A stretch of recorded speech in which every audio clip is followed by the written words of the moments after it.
कुछ लोग हमारे तरफ अप्रोच हुए थे, उन्होंने क्लियर कट हमको प्रपोजल दिया था कि आप इतना अमाउंट दीजिए, आप कितने वोट से चुन के आएंगे ये हम आपको आज ही बता देंगे। वो लोगों का क्लियर कट अश्योरेंस था कि आप इतना अमाउंट दीजिए, कितने मार्जिन से, अराउंड इतने मार्जिन से आप चुन के आएंगे। कोई भी इस बात से नकारता नहीं है कि धांधली ईवीएम की है।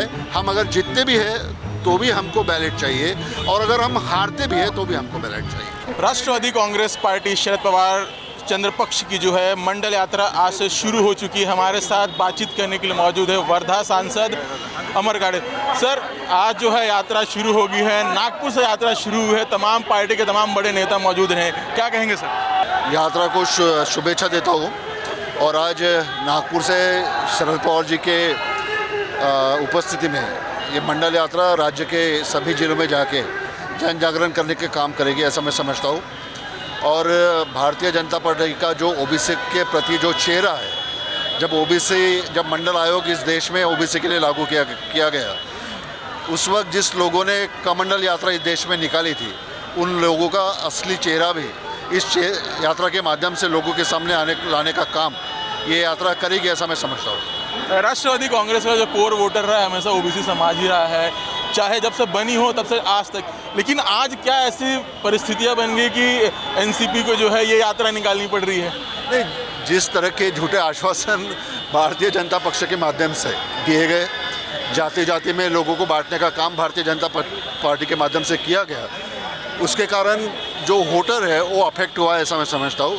लेकिन मतलब मुख्य बात यह है कि मंडल आयोग इस देश में लागू होने के बाद में जिन लोगों ने कमंडल यात्रा इस देश में निकाली थी, उन लोगों का भी चेहरा लोगों के सामने लाने की काम ये यात्रा करेंगे, ऐसा मैं समझता हूँ।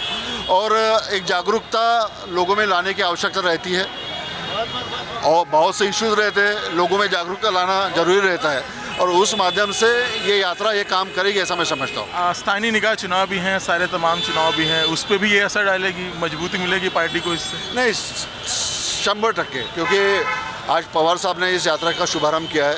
और मैं समझता हूँ कि जो सेटबैक असेंबली इलेक्शन में हमको मिला था, वो एक शौक था सब लोगों के लिए, पार्टी वर्कर्स के लिए, क्योंकि बहुत अच्छा रिजल्ट लोकसभा में हमने देखा था, और उससे एकदम विपरीत रिजल्ट विधानसभा में हमको मिला है। उसमें आहत में हम सब कार्यकर्ता थे, लेकिन आज यही आह्वान मैंने यहाँ पे किया है कि जो पराभव हमारा हुआ है वो भूल के एक नई तरह की तैयारी हमने करना चाहिए, और आने वाले जो स्थानिक स्वराज्य संस्था के जो चुनाव है उसमें पूरे ताकत से हम वहाँ पे उतरेंगे, ये आशा मैं यहाँ पे व्यक्त करता हूँ। आखिरी सवाल सर, ईवीएम को लेकर आपने एक बड़ी बात कही, आपने कहा कि आंदोलन किया जाना चाहिए और जब तक बैलेट पेपर से चुनाव ना हो बहिष्कार करना चाहिए। लेकिन आमतौर पर आपके ही राष्ट्रीय अध्यक्ष है, वो इसको थोड़ा सा इस पर नहीं मानते। उनका स्पष्ट रहना, चाहे चुनाव हो, चाहे हार हो जीत, उनका ये कहना है कि जनता के बीच में जाके ज़्यादा काम करना है। लेकिन आज जिस तरह के कहीं ना कहीं आपको नहीं लगता कि कुछ विरोधाभास दिख रहा है इस पर? इसमें लोगों के कुछ अलग अलग व्यूज़ हो सकते हैं,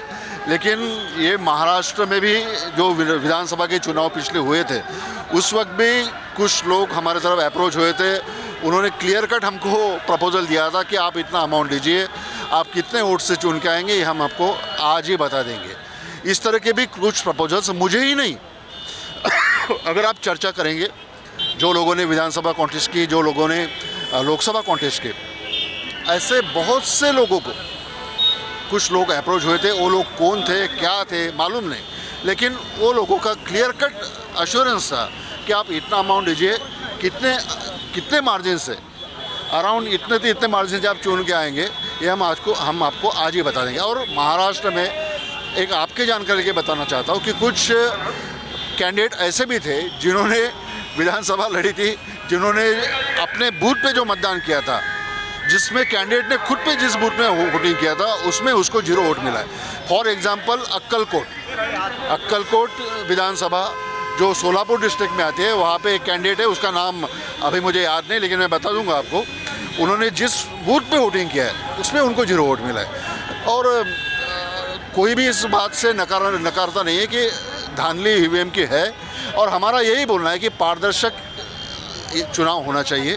और हमारा तो कहना ये है कि हम अगर जीतते भी है तो भी हमको बैलेट चाहिए, और अगर हम हारते भी हैं तो भी हमको बैलेट चाहिए। आखिर साल मुख्यमंत्री ने इस पे ही कहा है, उनका कहना है कि आखिर इतने दिनों बाद ही याद क्यों आ रही इन सब चीज़, इतने दिनों बाद ही याद क्यों आ रही चुनाव के समय। मैं आज जो हमारा जो पार्टी सम्मेलन हुआ उसमें भी मैंने ये बात रखी कि सब एक अकेले एक कोई कैंडिडेट अगर एक इशू रेज करता है तो उसमें रिजल्ट आने वाला नहीं। इसीलिए मैंने पवार साहब को अपील की कि आप इसमें इनिशिएटिव लीजिए, सब अपोजिशंस पार्टी बीजेपी छोड़ के आप उनको एक कीजिए, और एक लड़ा ईवीएम के बारे में इस देश में हमने खड़ा करना ज़रूरी है।